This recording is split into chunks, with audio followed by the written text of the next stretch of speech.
계속해서 누가복음 보겠습니다. 이제 예수님께서 십자가에 달리시고 고난 받으시고 이제 죽으시는 바로 이제 그 직전, 이제 오늘 우리가 너무 잘 아는 감람산에서 예수님께서 기도하시는 십자가를 져야 되느냐 말아야 되느냐, 이제 그것을 두고 예수님께서 기도하시는 그 감람산 기도원을 먼저 보겠습니다. 39절, 예수께서 나가서 습관을 따라 감람산에 가심에 제자들도 따라갔더라. 자, 여기서 이제 예수님께서 감람산에 갔던 그것은 이제 기도하러 가신 것이고, 그 기도하신 것에 대해서 습관을 따라 이제 기도하러 갔다라고 말합니다. 우리가 보통 습관으로 한다라고 말할 때는 부정적인 의미가 있죠. 어떤 습관을 할 때는 마음으로 간절하게 마치 오늘 처음 새로운 일을 하는 것처럼 열정을 가지고, 그런 의미가 없고 건성으로 하는 그런 의미, 좀 부정적인 의미로서 우리가 습관적으로 한다, 습관을 따라서 한다, 이렇게 얘기를 합니다. 그런데 오늘 예수님께서 감람산에 기도하러 가신 것은 습관을 따라 했다는 것은, 이것은 어떤 건성으로 했다, 어떤 그런 부정적인 내용이 아니고 기도를 하는 것이 자연적으로 몸에 배었다는 겁니다. 자, 예를 들어서 우리가 살기 위해서 숨 쉬는 것이, 이거는 뭐 너무나 자연스러운 것이죠. 그리고 때가 되면은 배가 고프면 식사를 하는 것, 너무나 자연스러운 겁니다. 이것처럼 예수님께서 기도하는 것은 우리가 배가 고플 때 식사를 하고 숨을 쉬는 것처럼 자연적으로 몸에 배어 있다는 것입니다. 그러니까 자연적으로 몸에 배어 있는 습관, 이것은 계속해서 많이 헤아릴 수 없을 정도로 많이 반복해야 그게 습관이 되는 겁니다. 그래서 사실은 제일 좋은 훈련은요, 그게 몸에 배어야 되는 겁니다. 의식하지 않고 그냥 몸이 자동적으로 반응을 해야 됩니다. 그게 가장 잘 훈련된 겁니다. 자, 우리 그 군사 훈련할 때 가장 좋은 군사 훈련은 상대방이 저기서 총을 쏘는구나. 그럼 나도 이렇게 피해서 총을 쏘. 그거 생각하면 이미 그거 생각하면 총 맞아 죽어요.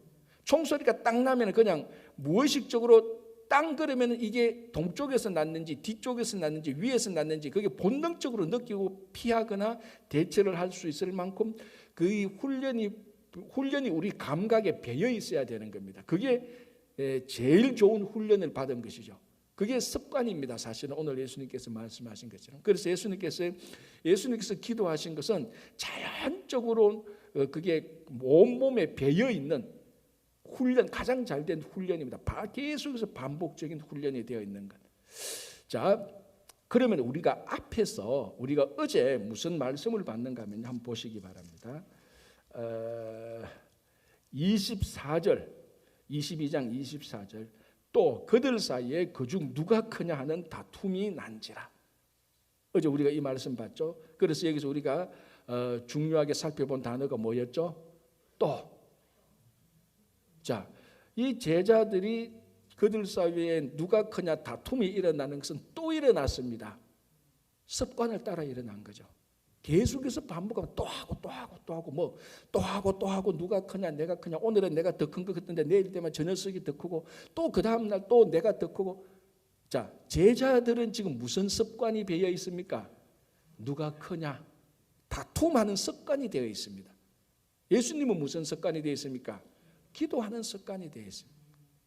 자, 좋은 교회는 습관이 되어 있는 교회입니다. 무슨 습관?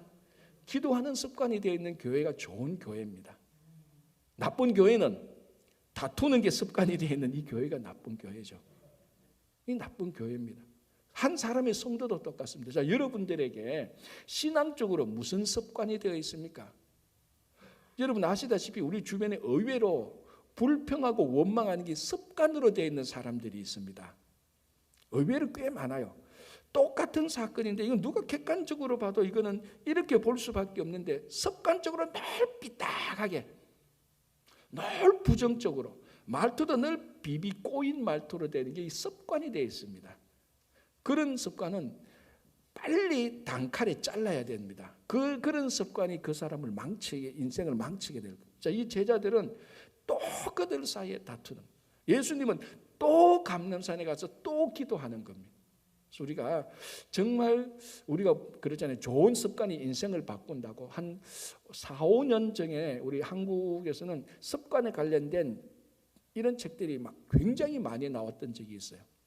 아직까지도 이제 그런 책을 읽어보면 결국은 한 사람의 인생을 성공시키는 것은 어떤 습관을 어릴 때부터 들이느냐, 그게 그 사람의 인생을 좌우하게 되는 것이에요. 우리가 불평하는 것이 원망하는 것이 습관이 되는 사람은 결코 그 사람은 성공하지 못합니다. 여러분 그 세상에서도 가장 높은 자리에 올라가는 사람들요, 위기가 닥치면 힘이 납니다. 그 사람들은. 그런데 저 아래에 있는 사람은 약간만 어려우면 또 불평하는 거예요. 또 불평. 그래서 우리는 예수님께서 습관을 따라 기도하신 것. 우리는 어렵고 힘들면은 자연스럽게 누가 시키지 않아도 그게 몸에 배인 것처럼 툭 하고 우리가 기도하러 가는 그런 좋은 거룩한 습관이 있어야 됩니다.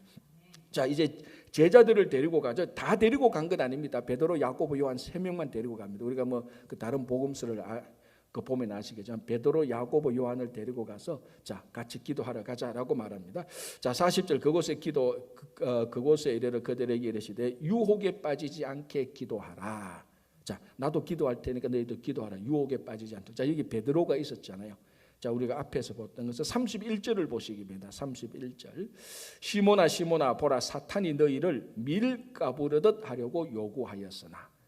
자, 지금 예수님은 분명히 시몬 베드로에게 경고를 했습니다. 시몬아 시몬아. 자, 이것도 베드로라고 말하지 않습니다. 시몬이라고 말합니다. 자, 시몬과 베드로는 같은 사람인데 이게 이름이 다른, 원래 이름은 시몬인데 예수님께서 바꾸어준 이름이 베드로 아닙니까? 그죠? 베드로의 뜻이 뭔 줄 아시죠? 반석 아닙니까? 반석, 믿음의 반석, 말씀의 반석, 흔들리지 않는 견고한 터. 그런데 예수님께서 여기서는 베드로라고 말하지 않고 시몬이라고 2번 반복해서 말을 합니다. 그거는 시몬의 원래 베드로 이전에, 반석 이전에, 우리말로 하면 거듭나기 이전에 원래 자연인, 아직 예수님을 구주로 고백하고 성령의 인도하심을 받기 전 그 자연인, 그 이름이 시몬입니다. 그래서 이 사탄이 시몬 베드로라는 한 사람을 공격할 때 반석되는 베드로의 신앙적인 공격은 할 수 없죠. 반석인데 어떻게 공격합니까? 반석 공격해봤자 뭐 안 되니까 시몬적인 면, 인간적인 면, 그것을 공격하는 겁니다. 그래야 쉽게 허물어지니까. 그래서 시몬아 시몬아 사탄이 너를 밀가부르듯 하려고 너를 요구한다. 그러니까 알곡과 죽정이를 그 채로 훑어가지고 가려내듯이 그렇게 해서 하듯이 사탄이 지금 곧 너를 굉장히 혹독하게 다룰 것이다. 그걸 미리 경고했습니다. 그러니까 베드로가 그리고 난 다음에 예수님께서 그걸 극복하기 위해서, 그걸 이기기 위해서 내가 베드로 너의 믿음이 견고하기 위해서 기도한다고 어제 우리가 같이 살펴봤습니다. 그래도 베드로는 뭡니까? 그 말씀에 주의하지 않고 자기는 뭐 예수님과 함께 죽을 수 있다고 큰 소리 떵떵 쳤습니다. 그죠? 자, 여기서 예수님은 분명히 경고했습니다. 사탄이 지금 베드로, 시몬 한 사람의 예를 그 한 사람을 예를 두었어도 사탄이 너를 지금 엄격하게 너를 엄하게 공격할 것이라고 얘기했고 감난산에 베드로와 야고보, 요한을 데려가면서 나도 기도하니까 너희 3명한테 유혹에 빠지지 않도록. 그러니까 그 가운데 있는 시몬에게는 어떻게 들립니까? 지금 사탄이 너를 밀가부르듯 공격하고 있으니 이것을 이길 수 있는 방법은 너 기도하라. 그 외에는 방법이 없다는 겁니다. 기도하라고. 나도 기도할 테니. 자, 그래서 기도를 시키고 돌 던져서 바로 닿을 만큼 가까운 곳에 가서 기도를 합니다. 자, 그 42절 우리가 너무 잘 아는 유명한 기도죠. 내 뜻대로 하지 마시고 아버지의 원대로 하옵소서. 자, 인간적인 뜻은 뭡니까? 예수님도 그 잔, 그 고난의 잔, 십자가죠. 그 고난의 잔을 마시지 않고 싶죠. 모든 사람은 다 그렇습니다. 편하고 좋고 안락하고 덕이 되는 걸 원하죠. 모든 사람은. 그러나 우리가 신앙으로 살 때는 우리 뜻대로 하는 것이 아니고 하나님의 뜻을 찾아서 그 뜻을 발견하고 그 뜻대로 살아가는 것, 그게 신앙이고 그 하나님의 뜻대로 살아갈 때 그게 가장 사실은 또 안전한 것이 되는 겁니다. 자, 이제 여기서 우리가 성숙한 기도가 무엇이라는 것을 우리가 알 수 있죠. 우리의 주로 기도는, 저도 뭐 그렇습니다. 우리의 기도 내용의 주 내용은 뭡니까? 하나님, 내 뜻을 들으시고 나는 이 뜻이, 내 소원이 관철되기 전까지는 이 기도를 포기하지 않을 겁니다. 내 뜻을 관철하려고 하죠. 물론 우리가 마음의 소원인 것을 간절히 부르짖는 것, 이것도 나쁜 기도가 아닙니다. 이런 기도부터 시작하는 거예요. 누가 처음 기도하는데 하나님 고난의 잔을 난 마시고 싶지 않은데 하나님의 뜻대로서 누가 처음부터 이렇게 기도 자리로 나가면 못 가죠. 그리고 우리 기도를 보면 굉장히 우리 뜻을 하나님에게 관철시키고자 하는 그런 요구가 많습니다. 이게 어떻게 보면 인간적으로 보면 이기적인 것으로 보인다 할지라도 그럼에도 불구하고 사랑과 정말 자비 하나님께서는 그런 기도를 받으십니다. 그러나 그 기도를 받지만은 그 우리가 요구했던 그 기도가 악한 일로 행하여질 때는 하나님께서 다르게 응답하시는 것이죠. 자, 오늘 그렇게 해서 기도를 다 볼 건 아니지만 어쨌든 우리의 많은 기도가 하나님의 뜻이 내게 이루어지기를 원합니다라는 이런 기도보다는 사실은 주님 내 뜻이 이겁니다. 알고 있잖아요. 근데 왜 아직 안 들어줍니까? 저 오늘 또 이 주장을 관철하려고 이 자리에 간절히 나왔습니다. 이게 사실 우리 기도의 내용이 많은 거죠. 자, 그런 기도도 해야 되는 겁니다. 그 하나님이 그랬다고 이기적인 기도 나는 안 들어 그런 게 아니고 그보다 더 성숙한 기도를 우리가 오늘 이제서 하나 배우는 겁니다. 뭡니까? 내 뜻을 관찰하기 이전에 하나님의 뜻이 무엇인가 하면은 내가 그 하나님의 뜻을 하나님의 뜻대로 내게 이루어질 수 있도록 하겠습니다. 그러니까 내 주장을 관철하는 것이 아니고 하나님의 뜻이 내 삶에 관철될 수 있도록 그걸 받아들이고 그걸 발견하고 받아들이고 행할 수 있는 기도. 그게 진짜 성숙한 기도죠. 성숙한 기도죠. 그래서 예수님께서 아버지의 원대로 되기를 원합니다 라고 그 기도를 통하여서 자기의 뜻을 꺾는 겁니다. 우리는 기도를 통해서 하나님의 뜻을 자꾸 꺾으려고 하는데 그거는 이제 미성숙한, 왜 우리 애들이 그렇잖아요. 아주 어린 애들은 아빠 이거 해줘 저거 해줘 계속해서 자기 것을 요구합니다. 그러나 나이가 들면은 아버지 뭘 원합니까? 아버지 뭐 드시고 싶어요? 그렇잖아요. 아버지 뜻이 무엇인지 어머니 뜻이 무엇인지 알고 해주잖아요. 근데 어릴 때는 엄마 나 이거 먹고 싶어. 아빠 나 이거 해줘. 그래 어릴 때는 자기가 부모에게 요구를 합니다. 그러나 나이가 들면은 부모의 뜻이 무엇인지를 우리가 자꾸 알려고 하죠. 어머니께서 뭘 하고 싶습니까? 그런데 자기 생각하고는 좀 다르지만 성숙한 효자는 뭡니까? 어머니 뜻을 행하는 거죠. 그거하고 똑같습니다. 다른 거 없이 우리가 기도라는 것이. 자, 그때 이제 천사가 하늘로부터 예수님을 돕고 그 기도를 보십시오. 46절 예수께서 힘쓰고 애써 더욱 간절히 기도하시니. 자, 이 기도가 얼마나 간절히 했는가 하면 땀이 땅에서 떨어지는 핏방울 같이 되다. 자, 땀이 핏방울이 되었다는 것이 아니고 땀이 핏방울 끝이 될 정도로 간절히 기도했다. 그러니까 예수님의 마지막 십자가 구원의 사역을 두고 정말 머리끝에서 발끝까지 온전히 간절함으로 하나님께 기도를 했습니다. 자, 그런데 보십시오. 이제 옆에 있었던 제자들 45절 기도 후에 일어나 제자들에게 가서 슬픔으로 인하여 잠든 것을 보시고, 자, 아까 앞에 말했죠. 유혹에 빠지지 않도록 기도하라 그랬는데 이 제자들 3명이 슬픔으로 인하여 잠이 들었다는 겁니다. 자, 이게 참 이 앞에서 이미 예수님께서 계속해서 몇 번이나 고난을 받고 죽고 부활할 것을 3번이나 사실은 예고를 했습니다. 그때 우리가 마태복음을 보면 베드로는 뭐라고 말했습니까? 이런 고난이 예수님에게서 닥쳐서는 안 됩니다. 일어나서는 안 됩니다라고 예수님이 가능할 정도로, 오히려 제자가 예수님에게 충고할 정도로 예수님이 이런 고난 당하고 죽으면 안 되죠. 그럼 우리는 어떻게 됩니까? 우리가 주님을 따르는 거 어떻게 합니까? 예수는 우리는 왕이고 메시아로 우리가 생각하고 있는데 메시아가 죽고 왕이 죽으면 우리는 어떻게 됩니까? 예수는 고난 받아서도 안 되고 그렇게 죽어서는 안 됩니다. 그렇게 제자가 스승에게 충고할 정도로 강하게 했던 적이 있습니다.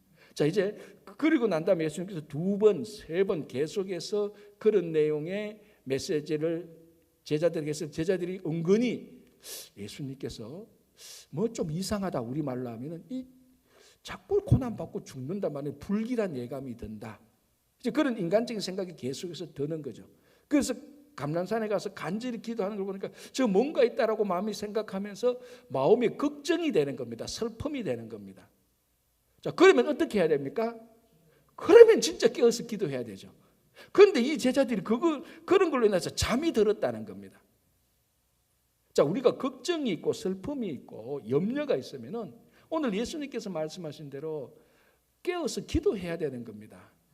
기도하는 것 대신에 그냥 잠자고, 기도하는 대신에 원망하고, 기도하는 대신에 과거를 후회하고, 그리고 후회할 시간에, 슬픔에 빠져 있을 시간에, 불평할 시간에 기도를 하면 그 후회와 불평과 그 원망이 다 해결되는데, 그거는 하지 않고 진짜 모든 문제의 해결점이 기도에 있는데 기도는 하지 않고 다른 엉뚱한 일만 계속 한다고 시간을 소비한 거예요. 그래서 오늘 예수님께서 보시니까 우리말로 하면 어이가 없죠. 아니 이런 것 때문에 기도하라고 했는데 그런 것 때문에 오히려 더 잠이 든 것을 보시고 예수님께서 한 말씀 더 하시죠. 46절에 어찌하여 자느냐 시험에 들지 않게 일어나 기도하라. 다시 한번 아까 앞에서 말한 것처럼 유혹에 빠지지 않고 기도하라고 말씀하신 것처럼 같은 맥락이죠. 시험에 들지 않게 기도하라. 그리고 우리는 잠을 자거나 원망하거나 불평하거나 후회할 그 시간에 그런 것 대신에 예수님께서 오늘 가르치신 것은 기도하라.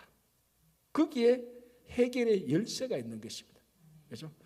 자, 이제 예수님께서 결단했습니다. 아버지 하나님의 뜻대로 이제 그 고난 받으시기로 고난의 잔을 마시기로 결단을 했습니다. 자, 그러자 감람산에서 기도하고 마치자마자 47 말씀하실 때에 한 무리가 오는데 어떻게 베드로, 야고보, 요한하고 예수님께서 감람산에서 기도하고 있었던 것을 어떻게 알았습니까?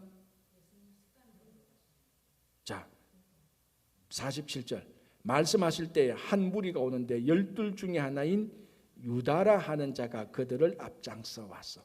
유다는 알거든요. 예수님이 어디서 기도하는지. 예수님께서 늘 감람산에서 습관적으로 기도하는 걸 아니까 유다가 그 이제 군사들을 데리고 감람원으로 오는 겁니다. 감람산에 오는 겁니다. 즉 그겁니다. 그런데 그 말씀을 딱 마치자마자 타이밍을 보십시오. 예수님께서 드디어 감람산에서 아버지의 뜻, 아버지의 뜻이 내게 이루어지기를 제가 거기에 순종하겠습니다라고 말하는 그 단락이 끝나자마자 가룟 유다가 그 군사들을 데리고 예수님을 체포하러 오는 겁니다. 타이밍이 정확히 맞아 떨어지는 거죠. 자, 48절 예수께 입을 맞추려고 가까이 하는지라 예수께서 이르시되 유다야 너가 입맞춤으로 인자를 파느냐 하시니 그의 주위 사람들이 그 된 일을 보고 여짜오되 주여 우리가 칼로 치리이까. 자, 이제 드디어 가룟 유다가 그 군사들을 데리고 와서 자기가 키스하는 자가 바로 우리 가운데 최고 대장이다. 내가 키스를 할 테니까 그 사람을 체포하면 된다. 그래서 이게 유명한 유다의 키스 아닙니까? 예수님에게 인사하면서 선생님하고 안고 키스를 했겠죠. 그러니까 군사들이 저 유다가 키스하는 저자를 잡아라 해서 예수님을 체포하게 되는 것입니다. 이 유명한 유다의 키스죠. 그러니까 겉으로는 굉장히 젠틀하고 애정이 있고 그러나 그 속에는 배반이 있는 겁니다. 그걸 우리가 가르쳐서 관용어구로 유다의 키스라고 말을 합니다. 가만히 보면은 사도 바울이 사탄을 뭐라고 말했습니까? 광명한 천사처럼 가장한다 그랬습니다. 그러니까 종종 사탄은 그 모습은 키스하는 것처럼 가장 사랑스러운 모습으로 가장 광명한 모습으로 찾아오지만 그 속에는 사탄이 있고 그 속에는 배신과 배반이 있습니다. 그래서 성숙한 성도는 이거를 분별할 줄 알아야 되는 겁니다. 겉과 속을 분별해서 볼 줄 알아야 되는 것. 겉이 좋다고 해서 속이 다 좋은 건 아니에요. 그걸 지금 우리가 복음서에서 예수님께서 계속해서 바리새인을 책망했던 게 그거 아닙니까? 겉으로는 구제도 하고 겉으로는 뭐 금식도 하고 겉으로는 뭐 경건한 척하고 다 이렇게 기도도 하는데 그 속에는 전부 다 사람들한테 보이려고 하는 형식적인 것, 진정성이 없는 것. 그걸 위선이라고 말을 했고 이 유다의 키스는 가장 전형적인 위선이죠. 겉과 속이 다른 것. 세상이 지금 교회에 대해서 비난하고 성도들에 대해서 부정적인 생각을 가지고 있는 것은 우리가 성경 공부를 안 하고 성경을 몰라서 그런 거 아니지 않습니까? 우리들이 말하는 것하고 행동하고 겉과 속이 다르니 그에 대해서 실망하고 그에 대해서 신뢰하지 않으니까 교회와 성도들을 싸잡아서 비난하는 겁니다. 그래서 이 가룟 유다의 키스, 광명한 천사처럼 나타나는 그 사탄의 전략들, 그러니까 겉모습의 화려함, 겉모습에 삐까뻔쩍하는 것에 절대로 속아서는 안 된다. 그걸 알기 위해서는 그 속을 볼 줄 아는 진짜로 분별력이 있어야 되는 거죠. 그래서 우리가 기도할 때는 제가 종종 말씀드리지만 주님 오늘도 이 세상의 겉모습에 이 세상의 친절함에 우리가 현혹되지 않도록 우리에게 분별력을 주십시오라고 기도를 해야 되는 겁니다. 자, 그러니 이제 제자들이 당황하는 거죠. 막 이 제자들이 이제 다 기도하고 오고 막 이렇게 하니까 한 사람이 그 중에 한 사람이 칼로 쳐서 여기 보십시오. 50절 그 중에 한 사람이 대제사장의 종을 쳐 그 오른쪽 귀를 때린지라. 자, 이게 마태복음에는 칼 뺀 자가 누굽니까? 베드로고 이 사람은 대제사장의 종 말고라는 사람의 이 베드로가 본능적으로 칼을 빼서 귀를 잘라내고 이제 예수님을 체포하니까 거기에 대해서 저항을 하는 거죠. 자, 베드로가 칼이 있었습니다. 왜 있었죠?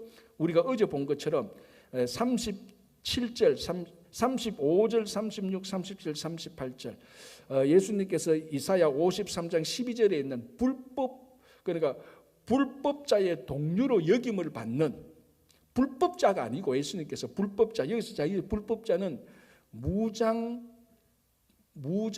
그러니까 무장한 그 독립단체와 같은 사람들. 그러니까 반대편에서 볼 때는 테러리스트와 같은 사람들. 그런 사람이 아닌데도 그렇게 여김을 받아서 그렇게 오해를 받아서 멸시를 당하는 것이 이사야 53장에서 예언되어 있습니다. 그래서 그런 일을 당하게 하기 위해서 그런 말씀을 성취하기 위해서 어제 우리 말씀드렸지만 그 제자들에게 그 칼도 마련하고 전대도 가지고 있고 그전에는 그런 일을 예수님께서 그런 걸 하지 말라 그랬는데 이번에는 그렇게 했습니다. 그래서 어쨌거나 이 제자들이 칼을 가지고 있었죠. 몇 개 가지고 있었죠? 38절에 그들이 여쭤오되 주여 보소서 여기 검 둘이 있나이다. 대답하시되 됐다. 그 정도만 하면 됐다. 그러니까 아마 제자들은 이걸 제대로 이해 못한 거예요. 아니 칼 둘만 가지고 무장 봉기한다고? 그렇지 예수님은 할 수 있을 거야. 그렇게 생각했었을 겁니다. 그러니까 이제 예수님을 체포하니까 베드로가 칼 가지고 있던 거 가지고 그 폭력으로 저항을 한 거죠. 자, 그래서 예수님께서 이것까지 참아라.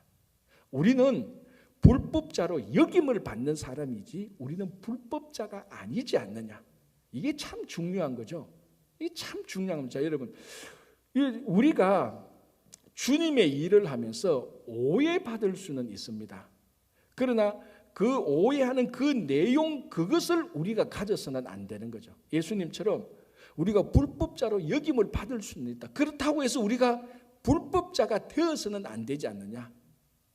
저 사람들이 우리를 폭력으로 로마를 정복하느니 하는 그렇게 우리를 오해할 수 있다. 그렇다고 해서 그 사람들이 그렇게 우리를 오해한다고 해서 우리가 오해한 대로 행동을 하면은 안 되지 않느냐 그 말입니다.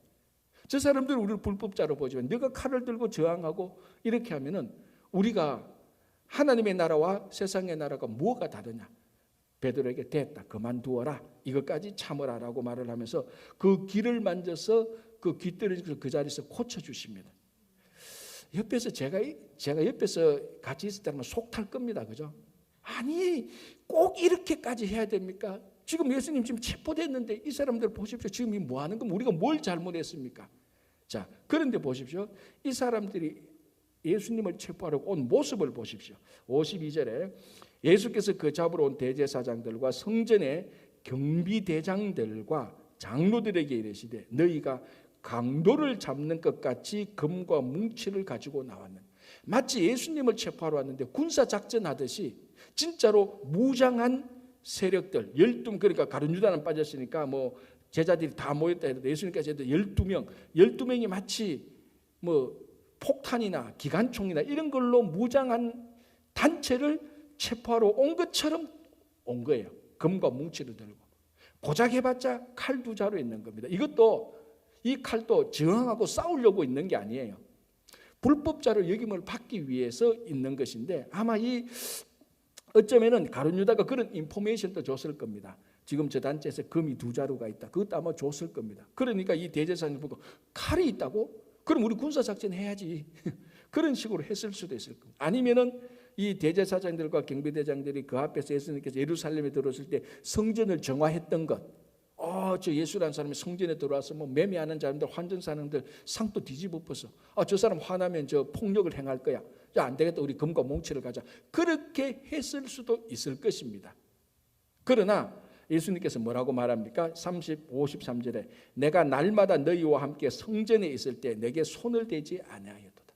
예수님께서 성전에 있을 때 단 한 번도 어떤 폭력적인 일이나 어떤 그런 일을 행하지 않아. 그때 너희들이 손도 못 댔다.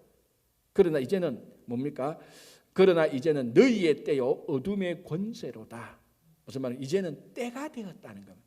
너희들이 막 이렇게 금과 몽치를 가지고 군사작전하듯이 나를 데리고 온 건데 이것도 참 이상하지만 어쨌든 이제는 너희의 때다. 어둠의 때다. 내가 감람산에서 예수님께서 감람산에 기도하시고 그 고난의 잔을 마시기로 했다. 십자가에 달려서 돌아가실 때 이제 그 때가 왔다.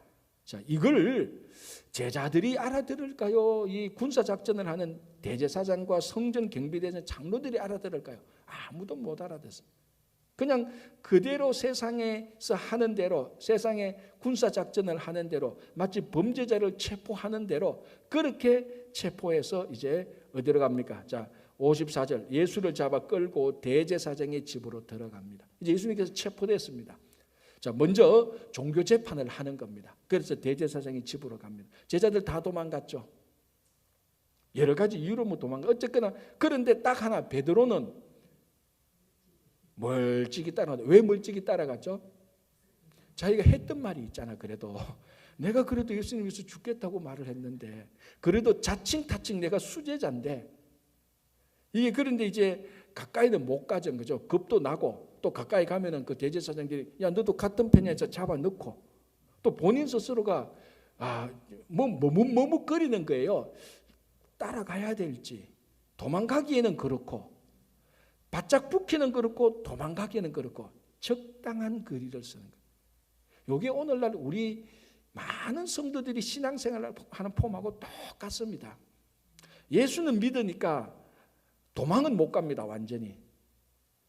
그런데 바짝 붙으려니까 이게 또 여러 가지 힘든 것도 있고 피곤한 것도 있고 그만큼 헌신과 희생은 하기 싫고 그러니까 이 베드로가 예수님을 멀찍이 따라간 이 중간 거리 어떻게 보면 이번에 코로나로 인해서 일어났던 소셜 디스턴스 사회적 거리두기 우리는 이걸 사회적 거리두기가 맞으면 베드로로 말하면 뭡니까? 신앙적 거리두기 그래서 신앙적 헌신적 거리두기 희생적 거리두기를 한 겁니다. 이게 멀찍이 있어서 근데 이 멀찍이 있어서 이 거리두기로 이 당시에 이 거리두기가 있다면 제자는 스승을 결코 못 따라갑니다. 제가 전에도 얘기했지 않습니까? 스승과 제자 그러니까 여기서 말하는 스승은 랍비죠. 랍비가 이제 자기가 마음에 드는 제자들을 다 이제 그 따라오라고 말합니다. 그때는 이 제자들이 스승을 따라가면서 가장 영광스럽고 명예스러운 일이 뭔가 하면은 스승이 길을 갈 때 가장 좋은 제자는 스승에게 가장 바짝 따라붙습니다. 그래서 그 당시는 비포장 도로 아닙니까? 그러니까 샌들을 신고 가면 다 먼지가 나는 겁니다. 가면은 그래서 보통 우리가 가면 앞 사람이 그 가면서 먼지 일어나면 좀 거리를 멀찍이 서서 가라잖아요. 그래야 먼지를 우리가 안 덮었었는데. 그런데 가장 좋은 제자는 스승이 걸어가면서 먼지를 일으키는 그 먼지를 많이 덮어쓰는 제자가 가장 좋은 제자입니다. 그래서 스승이 일으키는 땅의 먼지를 많이 덮어쓰는 사람. 그 사람이 어떤 사람입니까? 가장 스승하고 바짝 붙여간 겁니다. 이 사람이 가장 스승을 많이 닮아가는 겁니다. 이게 가장 좋은 제자요. 그래서 나중에 랍비 그 스승은 자기 스승이 일으킨 먼지를 가장 많이 덮어쓴 사람을 자기 우리말하면 수제자로 삼는 거죠. 그와 똑같은 겁니다. 자, 그런데 이 지금 베드로는 멀찍이 서서 예수님의 먼지를 지금 하나도 덮어쓰지 않는 만큼 적당한 거리로 따라가는 겁니다. 자, 이게 제가 좀 전에 말씀드렸죠. 우리는 얼마나 예수님과 신앙적 거리를 두고 있는지 사실 이 신앙적 거리는 없어야 되는 겁니다.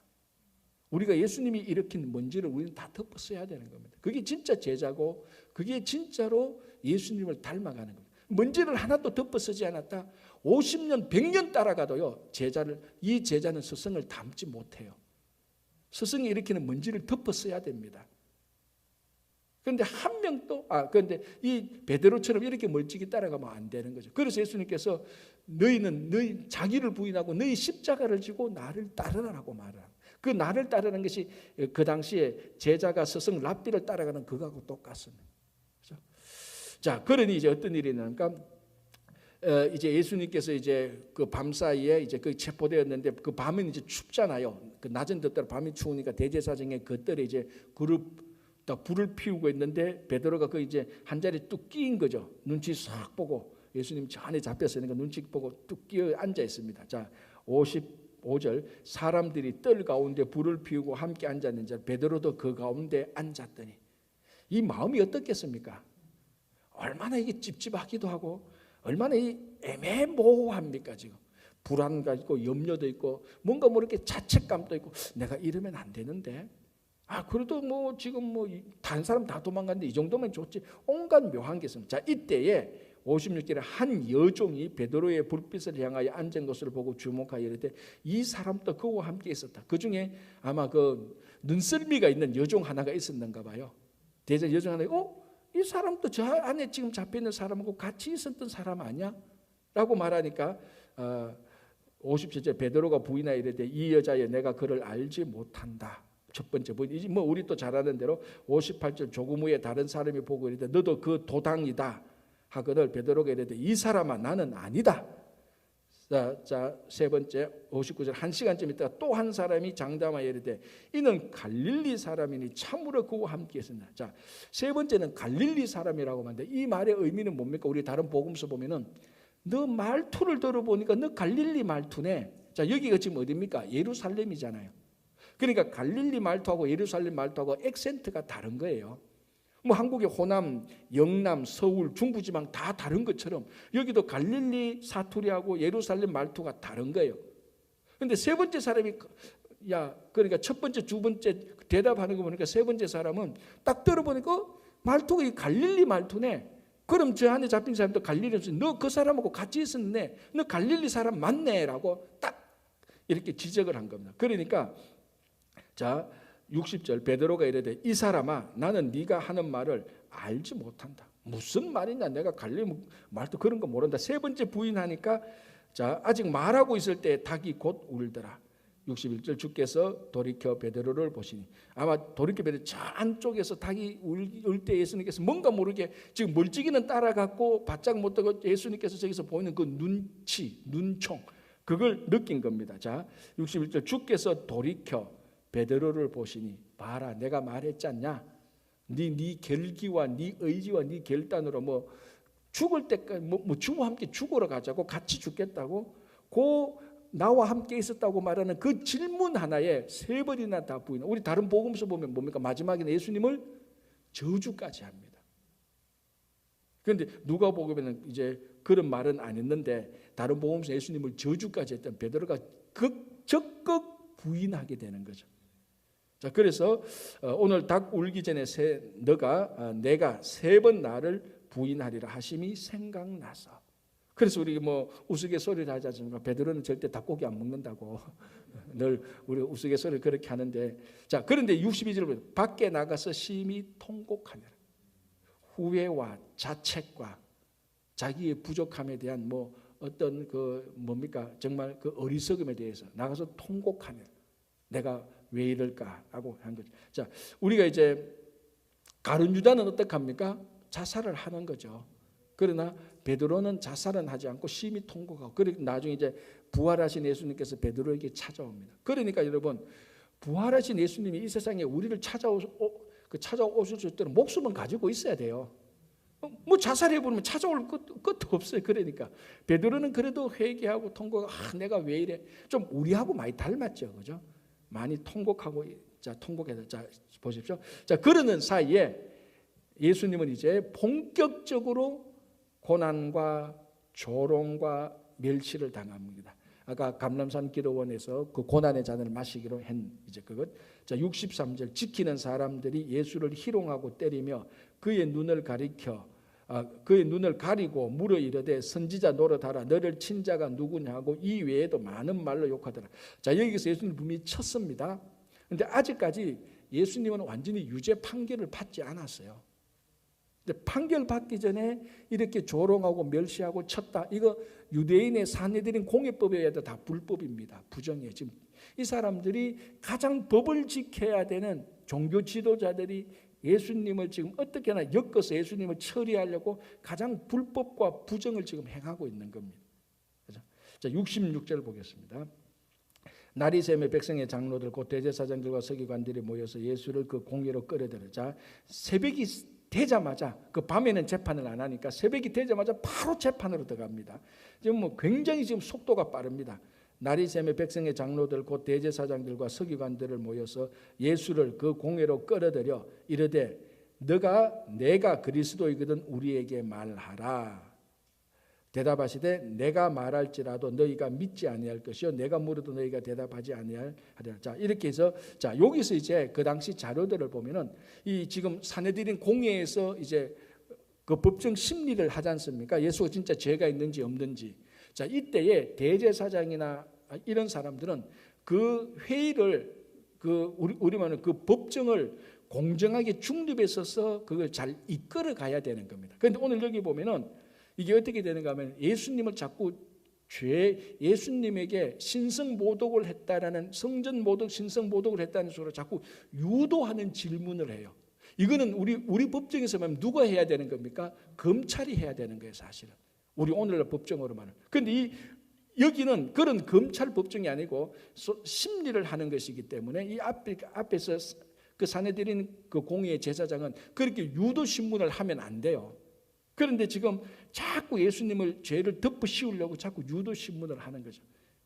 자, 70절 다 이르되 그러면 내가 하나님의 아들이냐 대답하시되 너희들이 내가 그라고 말하고 있느니라. 자, 이제 딱 걸린 셈이죠. 71절 그들이 이르되 어찌 더 증거를 요구하리 우리가 친히 그 입에서 들었노라 하더라.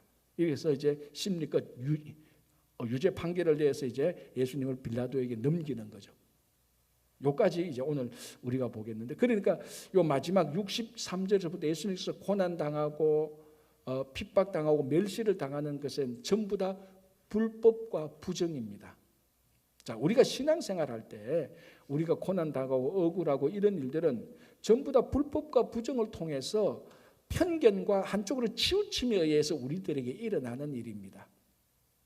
이런 일들을 통하여서 고난을 당하고 또 이런 일들을 통하여서 우리가 다져지고 다듬어지고 이런 일들을 통하여서 또 우리가 훈련되어지고 성숙해지는 겁니다.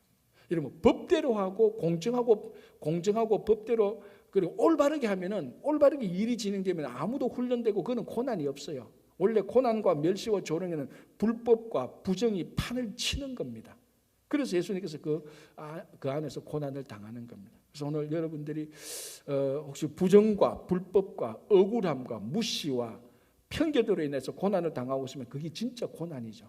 그 속에서 우리가 다듬어지고 그 속에서 성숙해지고 그 속에서 예수님을 닮아가는 겁니다. 어떤 불법과 부정과 편견 없이 고난 아무리 당해도요 예수님을 닮지 못해요. 자, 여러분 한번 생각해보세요. 불법과 부정과 편견 없이 고난 당한다. 그건 고난이 아니고 자기가 잘못해서 벌 받는 거예요. 그거는 진짜 고난을 당한 것은 불법과 부정과 편견 이런 것들 통해서 고난을 당하는 거죠. 그게 예수님의 고난입니다. 그래서 목사님 나는 너무 억울해요. 내가 왜 이런 일 당해요? 그게 고난이에요. 그건 억울한 게 아니고 그러니까 내가 너무 이거 부정적으로 불법적으로 편견됐다라고 말할 때 자기는 억울하다고 말하지만 그걸 뒤집어서 보면은 예수님께서 당하신 고난이 바로 이런 겁니다. 그 속에서 성숙해지고 그 속에서 우리가 예수님처럼 다듬어지는 것입니다. 그래서 오늘도 예수님의 고난을 생각하면서 우리가 멀찍이 따라가는 것, 오늘 한 발자국이라도 더 주님께 더 가까이 나아가는 여러분 되시기를 바랍니다. 기도하겠습니다. 하나님 감사합니다. 오늘도 하루를 시작합니다. 오늘도 주님께서 감난산에서 기도하시고 마치 군사작전을 하듯이 하는 사람들에게 의하여서 체포되시고 종교재판을 받으시는 사내들은 그 재판을 받는 과정에서 주님은 불법과 부정 가운데서 고난을 당하지만 제자들은 도망가고 베드로는 멀찍이 따라가는 것들을 보면서 우리가 얼마나 주님을 도망가고 얼마나 우리가 주님과 헌신과 신앙적 적절한 거리를 두고 따라가는지 생각해 봅니다. 오늘 이 말씀을 대하면서 한 발자국 두 발자국이라도 더 주님께 가까이 나아가는 이 시간 되게 하여 주시옵소서. 주님, 또 우리 가운데 이창근 집사님이야 몸이 연약하신 우리 한우들이 있습니다. 한 사람 한 사람 하나님께서 살펴주시고 머리끝에서 발끝까지 그들을 치유하여 주시고 회복시켜 주시옵소서. 우리 자녀들 갓 태어난 자녀로부터 다 성장한 자녀까지 그들의 길을 인도해 주시고 모든 가정과 일터와 또 우리 함께 생기는 친구 교회 위에 또 오늘 오후에 있을 결혼 예식 위에도 주님의 큰 은혜를 더하여 주시옵소서. 감사하오며 예수님의 이름으로 기도합니다. 아멘.